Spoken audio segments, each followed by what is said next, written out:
ओम नमश्चंडिकाय नमः। ओम नमश्चंडिकाय नमः। ओम नमश्चंडिकाय नमः। अथ श्री दुर्गा सप्तशती। पहला अध्याय। महर्षि मार्कंडेय जी बोले, सूर्य के पुत्र सावर्णी की उत्पत्ति की कथा विस्तार पूर्वक कहता हूँ, सुनो। सावर्णी महामाया की कृपा से जिस प्रकार मनवंतर के स्वामी हुए उसका हाल भी सुनो। पहले स्वारोचिष नामक मनवंतर में चैत्र वंशी सूरथ नाम के एक राजा थे। सारी पृथ्वी पर उनका राज्य था। वह प्रजा को अपने पुत्र के समान मानते थे, तो भी कोला विध्वंसी राजा उनके शत्रु बन गए। दुष्टों को दंड देने वाले राजा सूरत की उनके साथ लड़ाई हुई। कोला विध्वंसियों के संख्या में कम होने पर भी राजा सूरत युद्ध में उनसे हार गए। तब वह अपने नगर में आ गए। केवल अपने देश का ही राज्य उनके पास रह गया और वह उसी देश के राजा होकर राज्य करने लगे। किंतु उनके शत्रुओं ने उन पर वहां भी आक्रमण किया। राजा को बलहीन देखकर उसके दुष्ट मंत्रियों ने राजा की सेना और खजाना अपने अधिकार में कर लिया। राजा सूरत अपने राज्य अधिकार को हारकर शिकार खेलने के बहाने घोड़े पर सवार होकर वहां से एक भयंकर वन की ओर चले गए। उस वन में उन्होंने महर्षि मेधा का आश्रम देखा। वहां मेधा महर्षि अपने शिष्यों तथा मुनियों से सुशोभित बैठे हुए थे और वहां कितने ही हिंसक जीव परम शांति भाव से रहते थे। राजा सूरत ने महर्षि मेधा को प्रणाम किया और महर्षि ने भी उनका उचित सत्कार किया।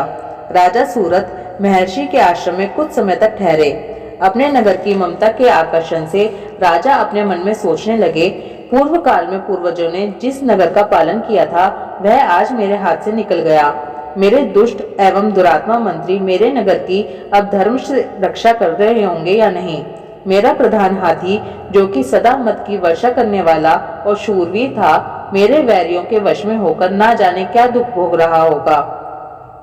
मेरे आज्ञाकारी नौकर, जो मेरी कृपा से धन और भोजन पाने से सदैव सुखी रहते थे और मेरे पीछे पीछे चलते थे, वह अब निश्चय ही दुष्ट राजाओं का अनुसरण करते होंगे तथा मेरे दुष्ट एवं दुरात्मा मंत्रियों द्वारा व्यर्थ ही धन को व्यय करने से संचित किया हुआ मेरा खजाना एक दिन अवश्य खाली हो जाएगा। इस प्रकार की बहुत सी बातें सोचता हुआ राजा निरंतर दुखी रहने लगा। एक दिन राजा सूरत ने महर्षि मेधा के आश्रम के निकट एक वैश्य को देखा। राजा ने उससे पूछा, भाई तुम कौन हो? यहाँ तुम्हारे आने का क्या कारण है? और तुम मुझे शोकग्रस्त अनमने से दिखाई देते हो, इसका क्या कारण है? राजा के यह नम्र वचन सुन वैश्य ने महाराज सूरत को प्रणाम करके कहा। वैश्य बोला, राजन, मेरा नाम समाधि है। मैं दनियों के कुल में उत्पन्न एक वैश्य हूँ। मेरे दुष्ट स्त्री पुत्र आदिकों ने लोभ से मेरा सब धन छीन लिया है और मुझे घर से निकाल दिया है। मैं इस तरह से दुखी होकर इस वन में चला आया हूँ और यहाँ रहता हूँ। मैं इस बात को भी नहीं जानता कि अब घर में इस समय सब कुशल है या नहीं। यहाँ मैं अपने परिवार का आचरण संबंधी कोई समाचार भी नहीं पा सकता कि वह घर में इस समय कुशल पूर्वक है या नहीं। मैं अपने पुत्रों के संबंध में यह भी नहीं जानता कि वह सदाचारी हैं या दुराचार में फंसे हुए हैं। राजा बोले, जिस धन के लोभी स्त्री पुत्रों ने तुम्हें घर से निकाल दिया है, फिर भी तुम्हारा चित्त उनसे क्यों प्रेम करता है? वैश्य ने कहा, मेरे विषय में आपका ऐसा कहना ठीक है, किंतु मेरा मन इतना कठोर नहीं है। यद्यपि उन्होंने धन के लोभ में पड़कर पितृ स्नेह को त्याग कर मुझे घर से निकाल दिया है, तो भी मेरे मन में उनके लिए कठोरता नहीं आती। हे महामते, मेरा मन फिर भी उनमें क्यों फंस रहा है, इस बात को जानता हुआ भी मैं नहीं जान रहा। मेरा चित्त उनके लिए दुखी है। मैं उनके लिए लंबी लंबी सांसें ले रहा हूँ। उन लोगों में प्रेम नाम को नहीं है, फिर भी ऐसे निस्नेहियों के लिए मेरा हृदय कठोर नहीं होता। महर्षि मार्कंडेय जी ने कहा, हे ब्राह्मण, इसके पश्चात महाराज सूरत और वह वैश्य दोनों महर्षि मेधा के समीप गए और उनके साथ यथा योग्य न्याय संभाषण करके दोनों ने वार्ता आरंभ कर राजा से बोले। राजा बोलने लगा, हे भगवान, मैं आपसे एक बात पूछना चाहता हूँ, जो आप कृपा करके मुझे बताइए। मेरा मन मेरे अधीन नहीं है, इससे मैं बहुत दुखी हूँ। राज्य धनादि की चिंता अभी तक मुझे बनी हुई है और मेरी यह ममता अज्ञानियों की तरह बढ़ती ही जा रही है। और यह समाधि नामक वैश्य भी अपने घर से अपमानित होकर आया है। इसके स्वजनों ने भी इसे त्याग दिया है। स्वजनों से त्यागा हुआ भी यह उनसे हार्दिक प्रेम रखता है। इस तरह हम दोनों ही दुखी हैं। हे महाभाग, उन लोगों के अवगुणों को देखकर भी हम दोनों के मन में उनके लिए ममता जनित आकर्षण उत्पन्न हो रहा है। हमारे ज्ञान रहते हुए भी ऐसा क्यों है? अज्ञानी मनुष्यों की तरह हम दोनों में यह मूर्खता क्यों है? महर्षि मेधा ने कहा, विषम मार्ग का ज्ञान सब जंतुओं को है। सबों के लिए विषय पृथक पृथक होते हैं। कुछ प्राणी दिन में नहीं देखते और कुछ रात को, परंतु कोई जीव ऐसे हैं जो दिन तथा रात दोनों में देख सकते हैं।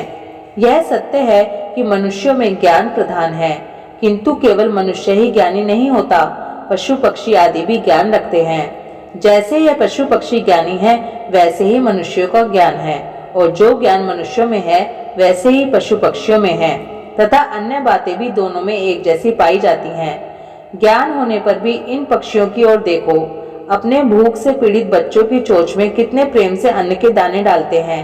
हे राजन, ऐसा ही प्रेम मनुष्यों में अपनी संतान के प्रति पाया जाता है। लोभ के कारण अपने उपकार का बदला पाने के लिए मनुष्य पुत्रों की इच्छा करते हैं और इस प्रकार मोह के गड्ढे में गिरा करते हैं। भगवान श्री हरि की जो माया है, उसी से यह संसार मोहित हो रहा है। इसमें आश्चर्य की कोई बात नहीं है, क्योंकि यह भगवान विष्णु की योग निद्रा है। यह माया ही तो है जिसके कारण संसार मोह में जकड़ा हुआ है।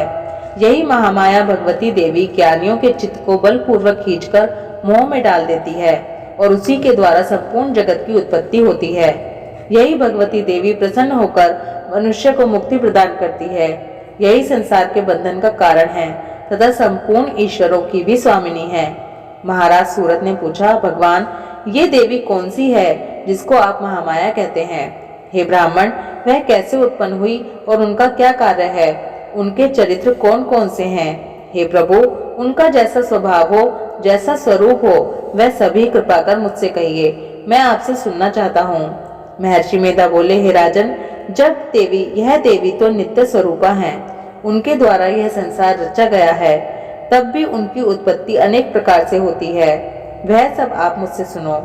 वह देवताओं का कार्य सिद्ध करने के लिए प्रकट होती हैं। उस समय वह उत्पन्न हुई कहलाती हैं। संसार को जलमय करके जब भगवान विष्णु योग निद्रा का आश्रय लेकर शेष शैया पर सो रहे थे, तब मधु कैटभ नाम के 2 असुर उनके कानों के मैल से प्रकट हुए और वह श्री ब्रह्मा जी को मारने के लिए तैयार हो गए।